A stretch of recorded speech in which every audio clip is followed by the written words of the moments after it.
Greetings, YouTube.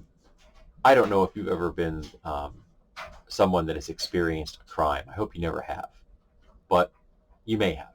This building that I'm sitting in right now was broken into 3 days after I owned it because someone had stolen copper piping before I owned it, back when the bank owned it, and then the person came back to finish the job and they failed because, and this is kind of scary, apparently my wife and her girlfriends had come into the building. She was showing them around, and because the person stopped what they were doing and then ran away. They were cutting part way through something and they stopped. So even though I just had it for 3 days, I now had to file an insurance claim because somebody's tried, well, they successfully stole some of my pipes and they tried to steal more. But I've also been someone that suffered a robbery in an apartment years ago I lived in. And it was horrible. I didn't enjoy it. Sense of violation. It was something that I don't wish upon anybody. Um, and when I called the cops showed up to file a report. And I'm a firm believer in that particular instance. I didn't need a cop with a gun. I just needed a cop to show up, someone from the police department to show up to help me fill out some forms. And it's a good instance, in my opinion, of when we don't need someone with a gun. But the guy that showed up is somebody I knew. It's like, hi, Tom. He's like, hey, how you doing? So I showed him around, explained it to him.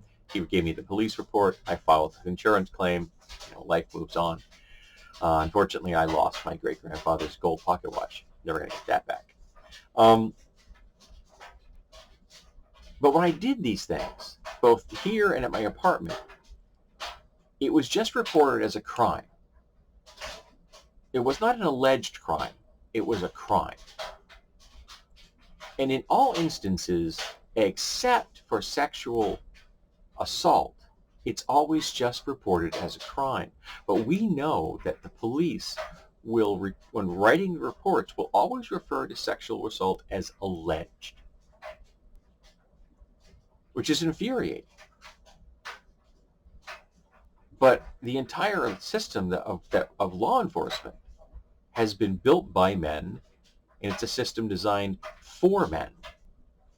And as long as the men close ranks and everybody, pretends with the, plausible deniability, I guess the idea is that they'll protect each other. That I've got your back, if you've got my back, we can all just pretend maybe it didn't happen. Maybe we just question the word of that woman over there.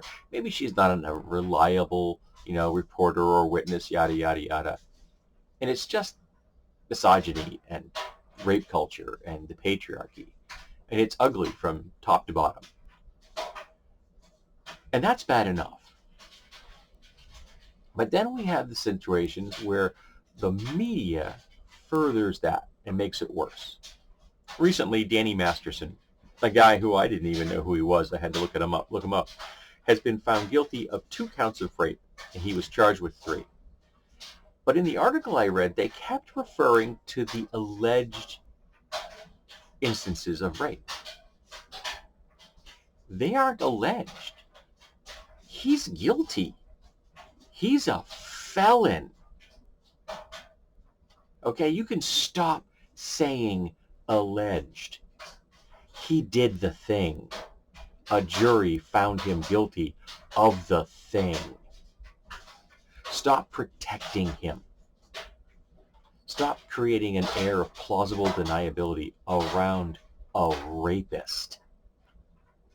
I was just floored. I don't remember what publication it was, but the fact that the media is furthering that bro code through the patriarchal criminal system that's designed to protect men, and they're perpetuating it. They're continuing to act as though, well, maybe that really wasn't a crime. No. He was arrested. He was charged. He was put on trial, and he lost. The jury decided that there was enough evidence to convict him of rape. It's not alleged. Stop letting men off the hook. And before anyone says anything, I know that men get raped. I understand that. Do you know who's doing the raping in those cases? Almost always? 3 guesses. Go ahead, take them. Stop protecting men. Stop protecting felons. Call a felon a felon. Call a rapist a rapist. There's nothing alleged about it.